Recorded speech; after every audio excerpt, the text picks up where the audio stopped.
Et bonjour à tous, on se retrouve aujourd'hui pour parler donc de comment étudier le signe d'une fonction.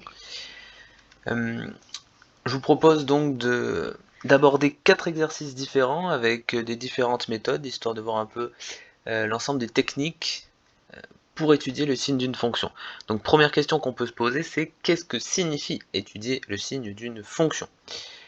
Eh bien tout simplement, lorsqu'on a une fonction définie sur un ensemble df, étudier son signe, c'est trouver l'ensemble des valeurs de x pour lesquelles l'image f de x est positive, ainsi que l'ensemble des valeurs de x où elle est négative.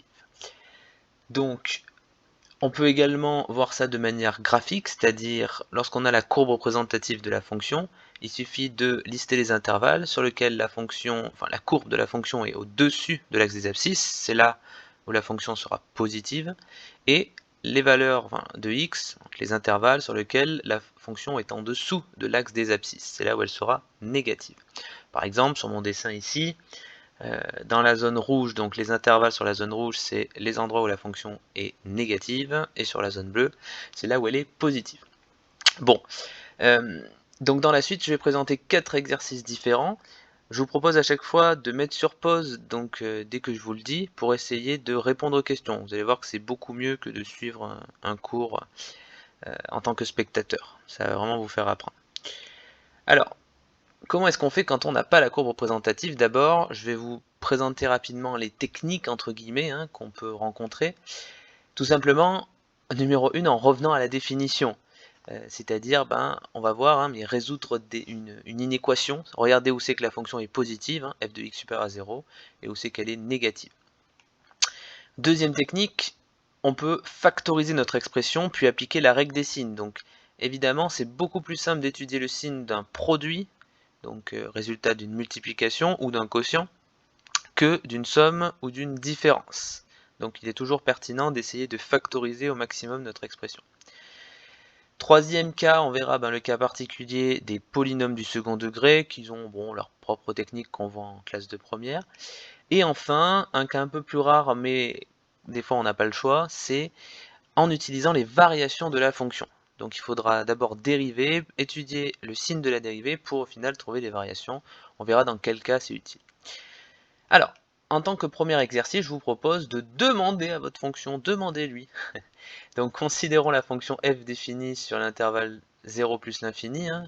Donc évidemment, vous voyez, il y a une racine carrée, c'est pour ça que je vais la définir que sur les positifs. Donc f de x égale 2 racines carrées de x moins 4. Et je vous propose du coup d'étudier le signe de cette fonction. Donc pour ça, vous pouvez commencer par résoudre l'inéquation f de x supérieur ou égal à 0. Là, on fait vraiment la première méthode. Donc pourquoi je dis demandez-lui?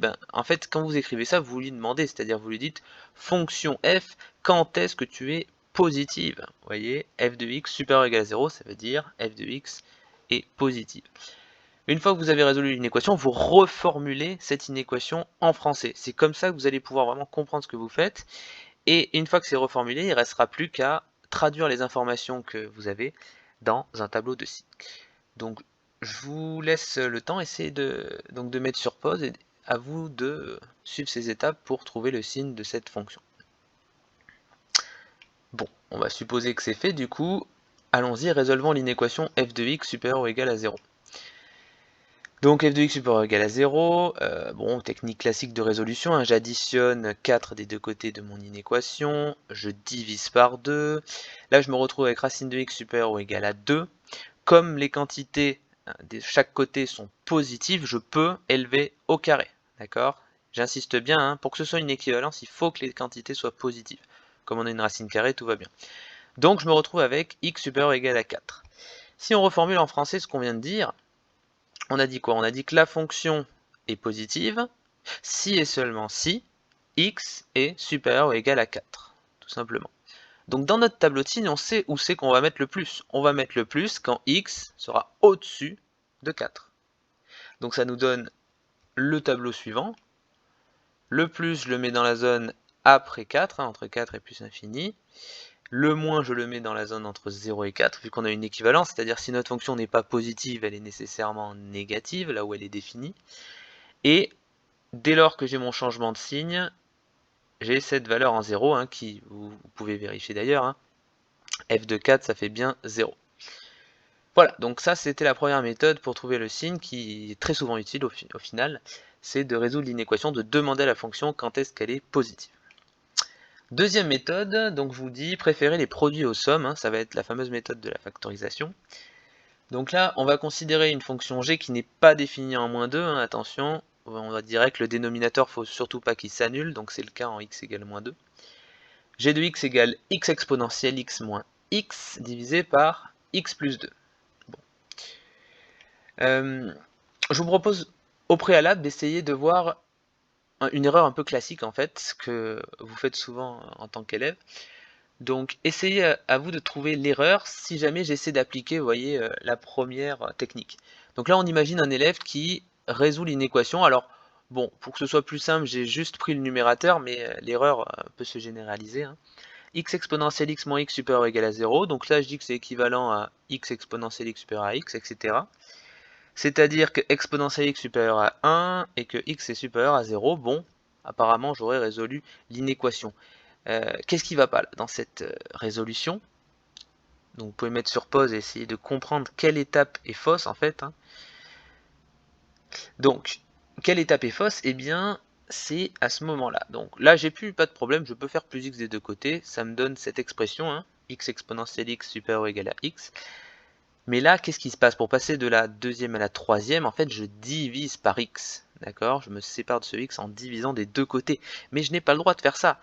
Ou alors, j'ai le droit, mais il faut prendre des pincettes. C'est-à-dire que déjà, si x vaut 0, j'ai pas le droit de diviser par 0. Et deuxièmement, vous savez que quand on divise par un nombre qui est négatif, ça change le sens de l'inégalité. Donc je ne peux pas dire que ça va toujours conserver ce sens. Bon, on pourrait faire toutes les disjonctions de cas en disant si x est positif, si x est négatif, mais je vous propose de faire un truc bien plus simple, c'est-à-dire qu'on va factoriser l'expression, tout simplement. Donc, à vous de jouer, pour encore mettre pause, essayez de factoriser au maximum numérateur et dénominateur. Bon, petite remarque, le dénominateur, on ne pourra pas aller plus loin, hein.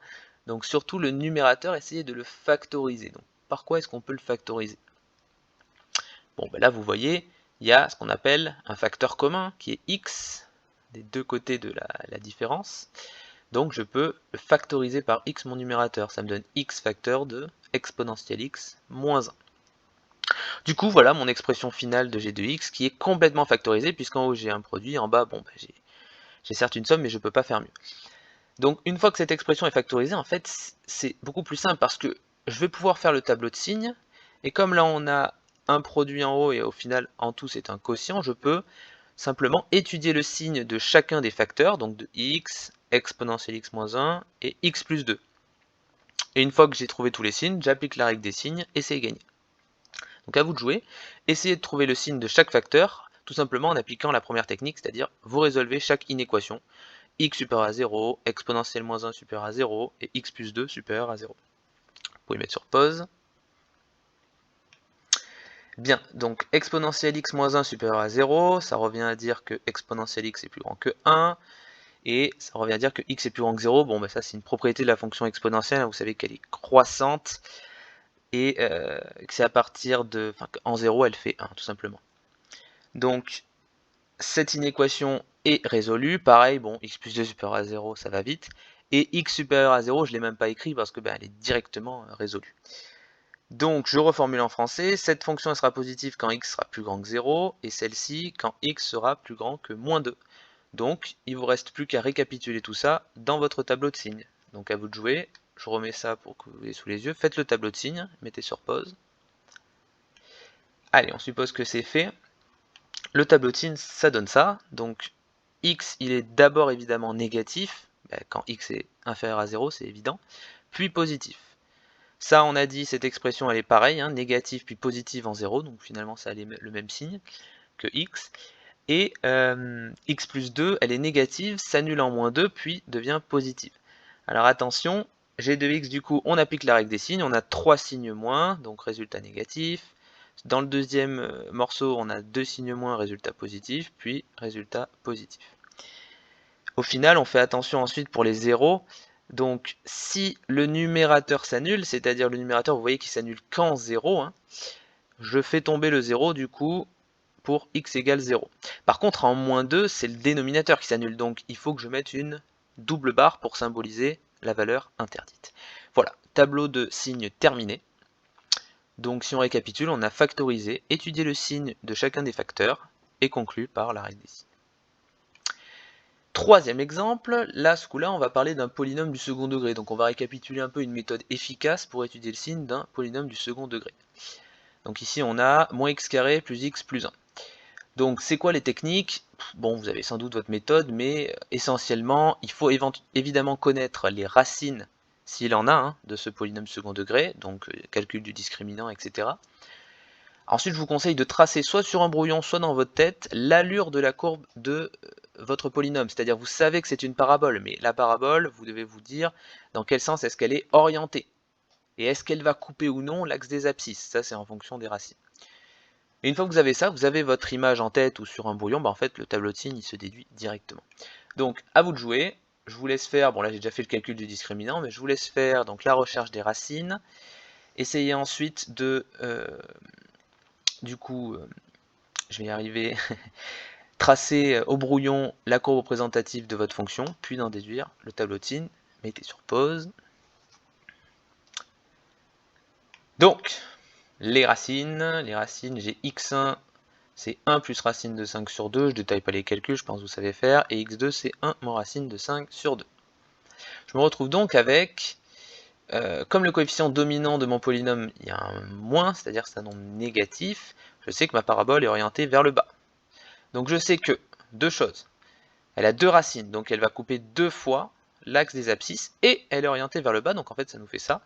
On voit dans la zone rouge qu'elle sera négative, à gauche et à droite, et dans la zone bleue, elle est positive. Donc c'est gagné, il y a juste à déduire ça dans notre tableau de signes. Tableau de signes, on a dit à gauche de la racine elle est négative, à droite de la deuxième elle est positive, elle est négative, pardon, et entre les deux elle est positive. Voilà, bon, c'est plié. Polynôme du second degré, c'est facile.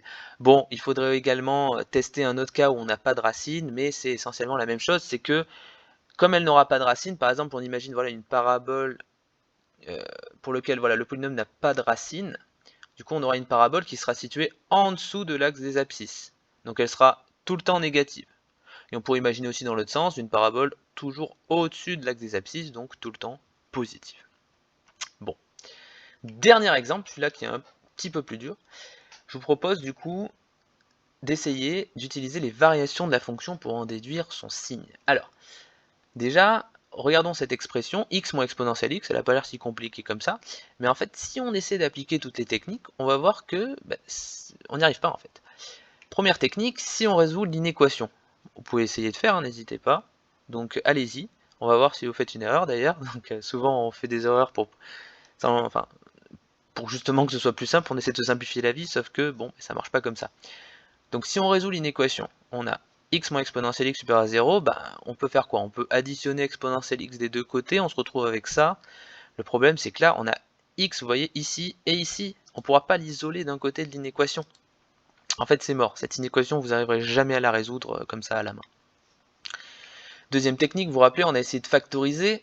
Bon, là c'est compliqué parce que on peut pas factoriser ça. Hein. X exponentielle x, je vois pas par quel facteur on pourrait factoriser. Dernière technique, polynôme du second degré, c'est évidemment pas le cas. On a une exponentielle, donc bon, c'est pas un polynôme. Du coup, je vous propose à la place de dériver cette expression. Donc cette expression, on est d'accord qu'elle est dérivable partout sur R. Et d'en déterminer les variations de la fonction. Donc déjà, mettez sur pause, à vous de jouer, c'est pas trop compliqué de dériver. Pour étudier les variations, vous savez qu'ensuite il va vous falloir étudier le signe de la dérivée, et vous allez voir que ça sera plus simple. Donc allez-y.